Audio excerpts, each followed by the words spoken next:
Padre, del Hijo y del Espíritu Santo.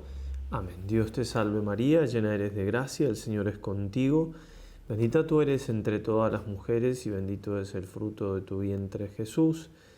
Santa María, Madre de Dios, ruega por nosotros pecadores, ahora y en la hora de nuestra muerte. Amén.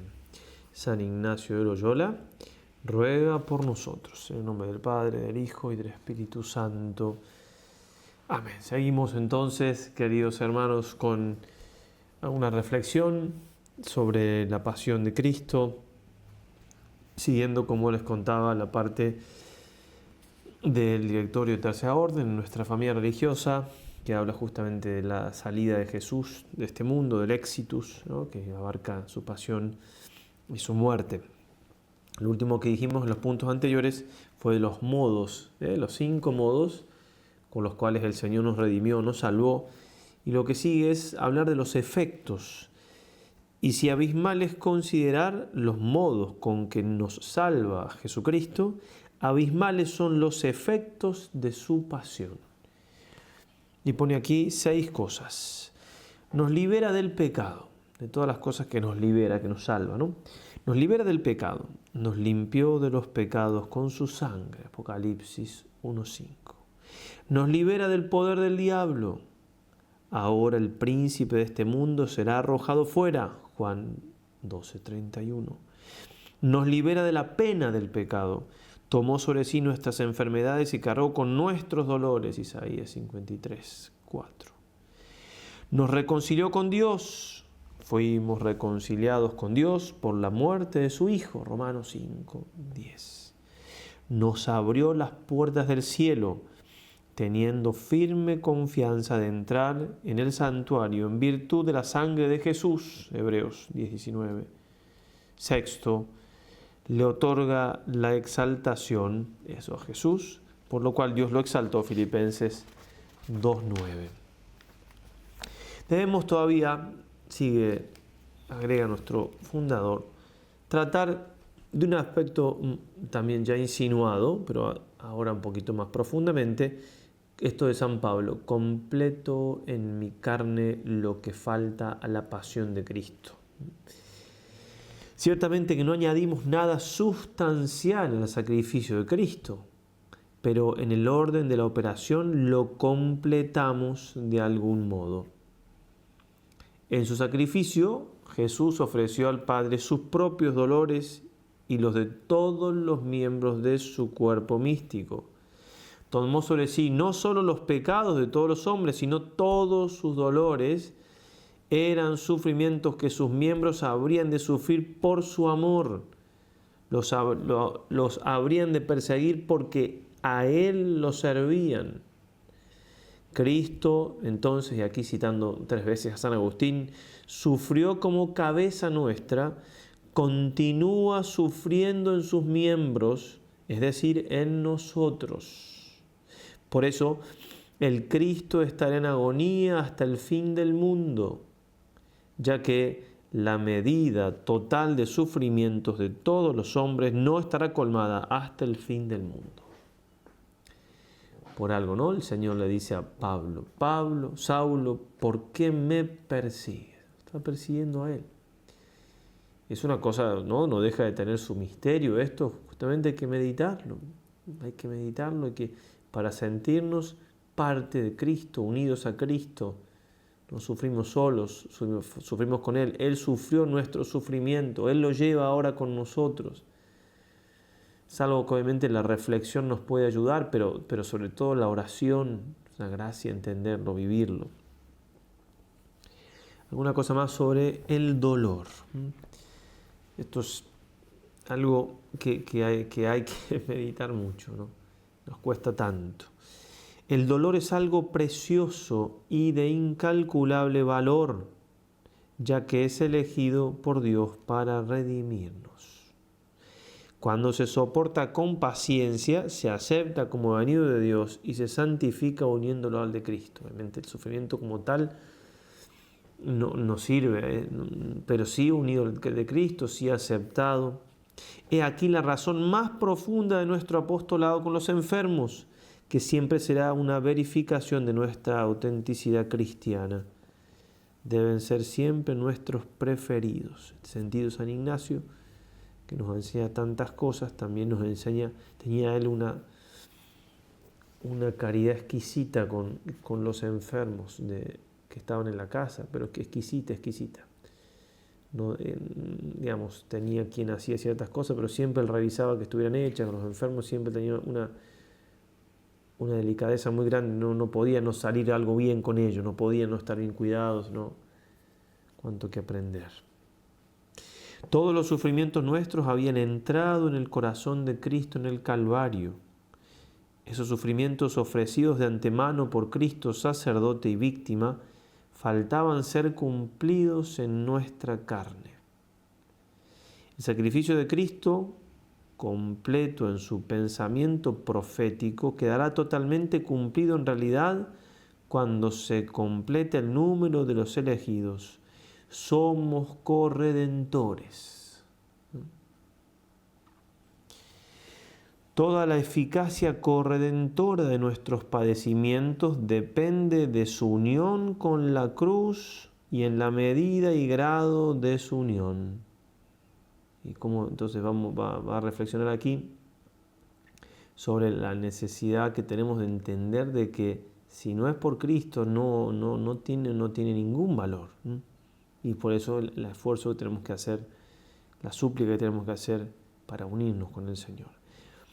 Vivimos el sacrificio de Cristo. Ningún acto de virtud vale si no fue ofrecido por nuestra cabeza en la cruz. Ningún pecado es perdonado si por él no suplicó misericordia a Cristo en el Gólgota. Como ningún dolor es redentor si no se une a la pasión de Cristo. Si no aprendemos a ser víctimas con la víctima, todos nuestros sufrimientos son inútiles. Víctimas con la víctima. Debemos aprender a completar lo que falta a la pasión de Cristo con nuestra reparación afectiva, es decir, por medio de la oración, por medio del amor. También efectiva, por el cumplimiento del deber de Estado, de los apostolados, pero por último, aflictiva. El sufrimiento santificado en provecho de uno mismo y de todo el cuerpo místico. Por eso tenemos que tener siempre como grandes benefactores a los enfermos, porque justamente están en ese ofrecimiento, en esa reparación aflictiva, en el crucificado, ¿no? Muerte en cruz y sepultura, ¿no? Recién hablábamos de la pasión en general y las consecuencias, ahora muerte y sepultura. Cristo, cuando muere, mata la muerte. Por eso Jesús, en su muerte, nos da vida. Si no, ¿cómo puede ser que la muerte dé vida? Porque Él destruye la muerte. La muerte ha sido derrotada en la victoria. ¿Dónde está muerte tu victoria? Dice San Pablo en 1 Corintios. Por eso da vida. Los cristianos verdaderos consideran esto de San Pablo: si hemos muerto con Él, también con Él viviremos. Es lo de San Ignacio, ¿no? en la llamada de Cristo Rey, ¿no? Compartir su cruz, su aflicción, para compartir también su gloria, morir para resucitar. Y la muerte nuestra empieza en el bautismo. En el bautismo morimos y esa muerte nos asegura la resurrección. Si hemos sido injertados en Él por la semejanza de su muerte, dice en Romanos San Pablo, también lo seremos por la resurrección. Ofreciendo con Él los sufrimientos diarios, participando en sus padecimientos, conformándome a Él en su muerte, hasta poder exclamar: para mí la vida es Cristo y la muerte una ganancia. Por eso es preciso, como decía el Kempis, vivir muriendo. Y aquí cita el poeta: el que no sabe morir mientras vive es vano y loco. Morir cada día un poco es el modo de vivir. De la muerte recibo nueva vida, y que si vivo, vivo de tanto morir. Es este el secreto de toda fecundidad sobrenatural. Todo está en el saber morir. Esa es la gran ciencia. ¿Queremos frutos en nuestros apostolados? No hay otra. No hay otro camino. Si el grano de trigo no cae en tierra y muere, quedará solo. Pero si muere, llevará mucho fruto. El que ama su vida, su alma la pierde, pero el que aborrece su alma en este mundo la guardará para la vida eterna. Antes había dicho, me lo había salteado. Esta es la idea clamorosa, sacrificarse. Así se dirige la historia, aún silenciosa y ocultamente. Bien, entonces, eso, morir con Cristo para vivir nosotros, morir con Cristo para dar vida a los demás.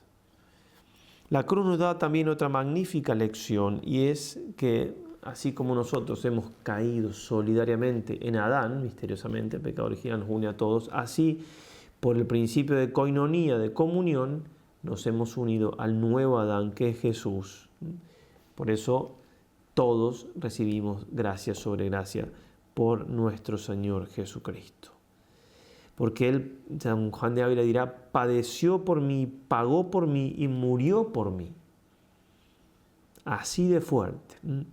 Así de fuerte. No solo murió en representación nuestra, sino que también nosotros morimos representados y contenidos en Él.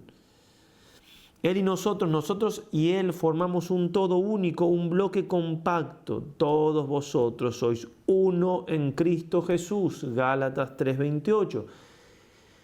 Meditar esto es muy profundo, muy grande la unión que tenemos con Él. Tenemos su vida por la gracia. Por eso morimos también nosotros en la cruz, por la compenetración moral o identificación mística de las personas, por esa misteriosa solidaridad o inefable comunión de los hombres con Cristo. En raíz hemos muerto en Cristo. Ahora, lo que fue en raíz, en la cruz, por la unión con Él, con todo su cuerpo místico, tenemos que hacerlo efectivo. Por morir Cristo verdaderamente en representación de todos los hombres, fue necesario que todos nosotros, de alguna manera, muriésemos en Él y con Él. Dice San Pablo, ¿no? Si uno murió por todos, luego todos murieron. Si uno murió por todos, todos hemos muerto ahí con Él. O sea, todos en Él hemos muerto. Morir todos porque muere el uno supone que todos están en el uno y que el uno y todos sean lo mismo. Todos somos uno. Debemos, por tanto, de nuevo, realizar de hecho lo que en la cruz se realizó en raíz. Debemos morir de hecho al hombre viejo, al pecado, a los afectos pecaminosos, hasta la misma apariencia de mal. Debemos morir totalmente al propio yo. Y aquí habla de 3 momentos en la muerte al propio yo, que es un progreso en la vida espiritual. Cada muerte es más vida, cada muerte es más unión con Cristo. Primero la mortificación cristiana, después el espíritu de sacrificio y por último la muerte total al propio yo. A este tercer momento es muy difícil remontarse. Se logra mediante un trabajo perenne. Se trata de morir para vivir. Estáis muertos y vuestra vida está escondida con Cristo en Dios. La vida de Cristo de San Pablo, ¿no? La vida de Cristo fue una continua muerte, cuyo último acto y consumación fue la cruz. Y aquí trae diversos grados por los cuales tenemos que ir estableciendo esa muerte mística de Cristo en nosotros. Muerte a los pecados, eso hay que empezar por ahí, claro está. Incluso a los más ligeros y a las menores imperfecciones, ¿no? El pecado venial deliberado, etc. Muerte al mundo y a todas las cosas exteriores, en lo que tiene desordenado, por supuesto. Muerte a los sentidos y al cuidado inmoderado del propio cuerpo. Muerte al carácter y a los defectos naturales. No hablar u obrar según propio humor o capricho. Mantenerse siempre en paz y en posesión de sí mismo. Muerte a la voluntad propia y al propio espíritu. someter la voluntad a la razón, no dejarse llevar por el capricho o las fantasías, no obstinarse en el propio juicio, saber escuchar, estar siempre alegres con lo que Dios nos da. Muerte a la estima y amor de nosotros mismos, al amor propio. Desordenado, por supuesto, porque el amor ordenado, obviamente. Amar al prójimo como uno mismo, ¿sí? Muerte a las consolaciones espirituales, que un día Dios retira completamente y al alma todo le molesta, todo le fastidia, todo le fatiga. La naturaleza grita, se queja, se enfurece. Muerte a los apoyos y seguridades con relación al estado de nuestra alma. Experimentar el abandono de Dios. Estamos ahí en la noche del Espíritu. Muerte, por último, a toda propiedad en lo que concierne a la santidad. Entera desnudez. Ya no se ven los dones ni las virtudes, solo los pecados, la propia nada. Debemos aprender a descubrirnos a nosotros y a los demás en el corazón y en las llagas de Cristo, y así comprenderemos lo que le pedimos cuando decimos: dentro de tus llagas, escóndenos. La oración del Anima Christi, que San Ignacio la pone al comienzo del libro de los ejercicios. Ya que hemos sido hechos Cristo. Y ahí cita San Agustín. Por último, la locura de la cruz. Pero debemos tener en cuenta aún otra cosa más, la locura de la cruz, que es la locura de Dios y que es más sabia que la sabiduría de los hombres, como dirá San Pablo en Corintios. Esta locura consiste en vivir en el más y en el por encima, es decir, donde cesa todo equilibrismo, todo cálculo, todo te doy para que me des. Esta locura comienza allí donde ya no se cuenta, ni se calcula, ni se pesa, ni se mide. ¿Ama solo al que te ama?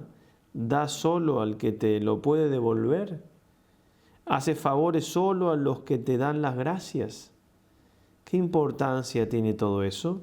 ¿No hacen también lo mismo los paganos?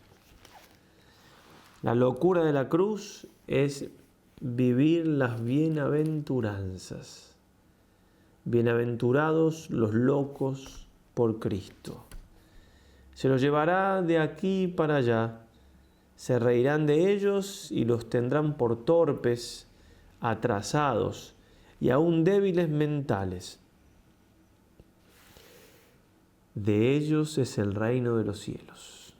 Bienaventurados los locos por Cristo, porque se han despojado a sí mismos y están ante Dios con toda su candidez. Bienaventurados estos locos por Cristo, ninguna sabiduría del mundo podrá jamás engañarlos. El que está loco por Cristo, por el amor a la cruz, no es engañado, ¿no? Llamativo cuando San Ignacio, aquí en Manresa, tiene la eximia ilustración del Cardoner, que después va delante de la cruz a dar gracias a Dios y se le aparece aquella cosa que no sabía lo que era, que finalmente ahí se da cuenta que es el demonio. Pero dice él, y estando así delante de la cruz, y ahí dice que le vio que no tenía tan buen color como solía, etc. Pero ya había dicho que estaba ante una cruz, pero para mí, a propósito, delante de la cruz, que es la cruz que está mirando, además de la sabiduría que había recibido de esa eximia ilustración, está delante de la cruz.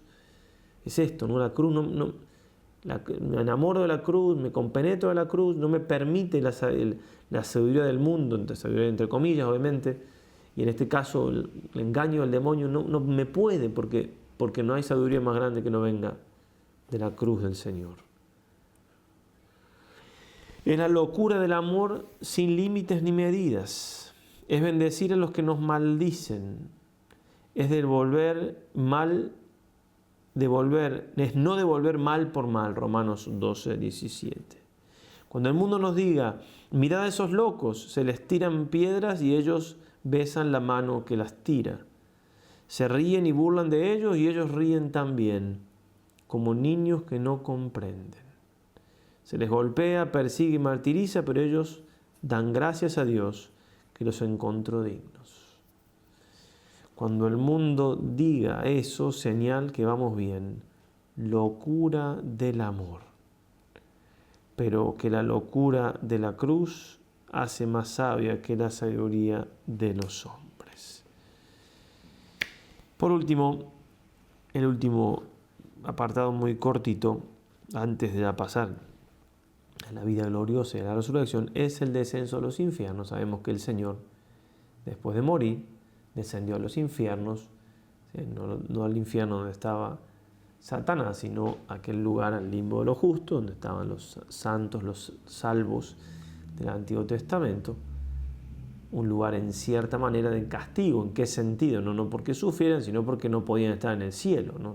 Las puertas del cielo no estaban abiertas.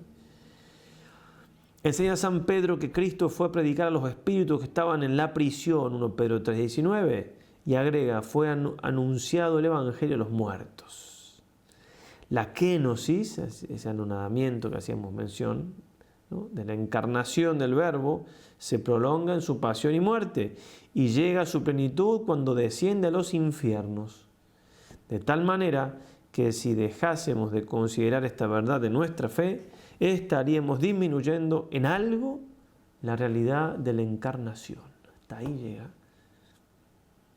Allí mostró el fruto de su pasión a los santos del Antiguo Testamento, a los patriarcas y profetas, a San José, a San Juan Bautista, a los santos mártires inocentes, al buen ladrón, y les comunicó la bienaventuranza gloriosa.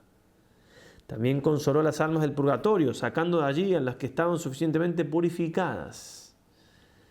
En nuestra opción preferencial por los pobres siempre debemos tener presentes a estas benditas almas para sufragar por ellas. Gran misterio el de la cruz, de la pasión del Señor. No es solamente para meditar en Cuaresma. Está muy bien, y Cuaresma es un tiempo privilegiado. Pero la pasión de Cristo habría que traerla al pensamiento más seguido, diariamente en lo posible. Más todavía si participamos de la Santa Misa. Sí, la pasión de Cristo es el misterio que tiene que marcar nuestra espiritualidad cristiana, porque ha marcado toda la vida de todos los santos. Tenemos que lograr configurar nuestra vida con la del Señor, como dirá también el padre Casanovas, cuando quiere de algún modo resumir la espiritualidad de San Ignacio, de los ejercicios, ¿no? Continua mortificación para continuamente hacer la voluntad de Dios, ¿no? Si no hacemos toda la voluntad de Dios es porque no hemos muerto a algo. Si tenemos algún afecto desordenado es porque a algo no hemos muerto. No solamente el pecado, sino cualquier cosa que no hemos muerto.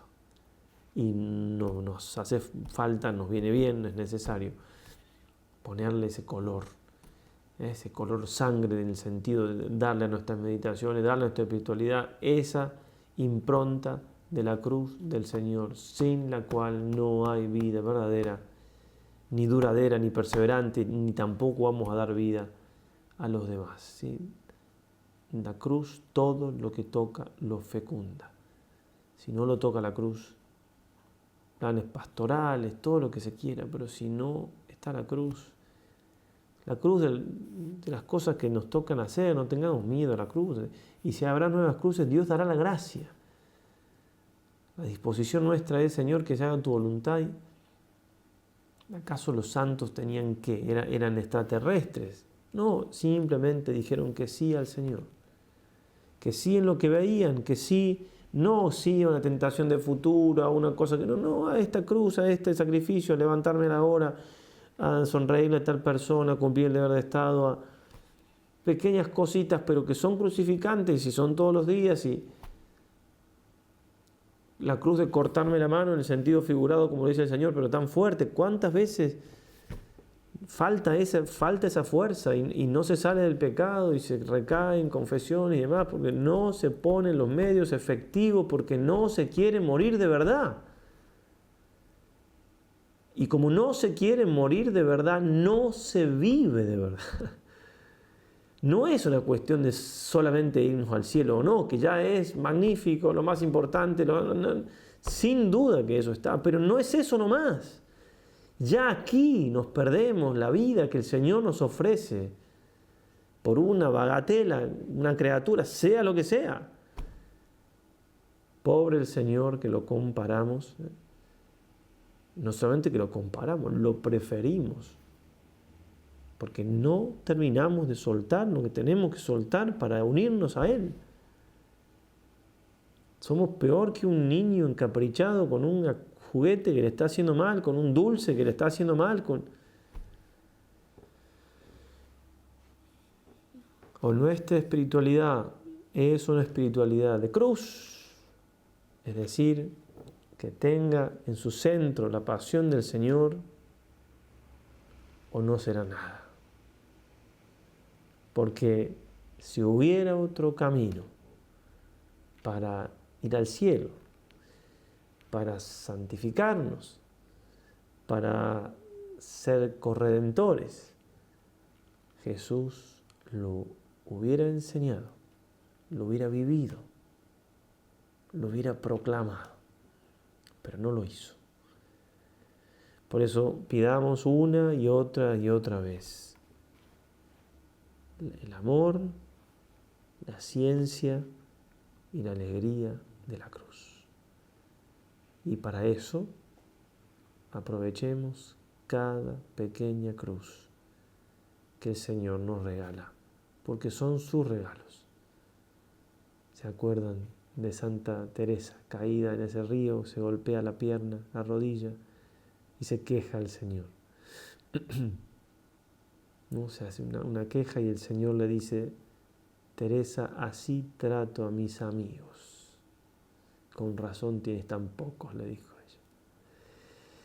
Queramos ser amigos del Señor, porque esas pruebas después son pagadas con creces aquí ya, ¿no? Santa Teresa, ¿no?, dice: una gota de celestial consuelo vale más que todos los placeres y deleites de esta vida. Una gota de celestial consuelo. Y en poesía lo dice San Juan de la Cruz, ¿no? No me acuerdo exactamente, ¿no?, pero que dice en un momento que toda deuda paga. Toda deuda paga. Es decir, todo lo que podemos sufrir y demás, esa alegría que el Señor regala lo paga con creces. Que nuestra Madre, la Virgen de los Dolores, otra vez nos ayude, ¿no? Pidámosle a ella que nos enseñe, ¿sí? que de su corazón, traspasado por esas 7 espadas, se digne compartir con nosotros, enseñarnos a sufrir, enseñarnos a estar junto a ella, detrás de ella, asidos, pidiéndole protección y fuerza, pero al pie de la cruz. Ave María y adelante, hasta la próxima, si Dios quiere.